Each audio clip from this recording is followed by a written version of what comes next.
தமிழ்நாடு முதலமைச்சர் மு.க.ஸ்டாலின் அவ்வப்போது திமுக தொண்டர்களுக்கு கடிதம் எழுதுவது வழக்கம். அதேபோல உங்களில் ஒருவன் என்ற தலைப்பில் கேள்வி பதில்களுக்கு வீடியோ மூலம் பதிலளிப்பார். அந்த வகையில் நீண்ட இடைவெளிக்கு பிறகு உங்களில் ஒருவன் வீடியோ மூலம் தமிழ்நாடு முதலமைச்சர் மு.க.ஸ்டாலின் மக்களிடையே பேசினார். அதில் கூட்டணி கட்சிகளின் கருத்து வேறுபாடு, பட்ஜெட், டெல்லி தேர்தல் தோல்வி உள்ளிட்ட பல விவகாரங்கள் குறித்து பேசியிருந்தார்.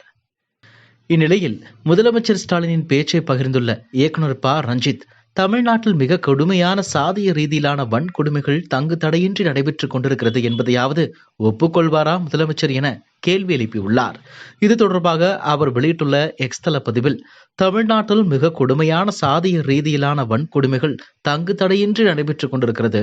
கடந்த சில தினங்களில் மட்டும் பல வன்முறை சம்பவங்கள் தலித் மக்களின் மீது நிகழ்த்தப்பட்டிருக்கிறது. இதை தடுக்க அல்லது குறைந்தபட்சம் இப்படி நடந்து கொண்டிருக்கிறது என்பதையாவது ஒப்புக்கொள்வீரா?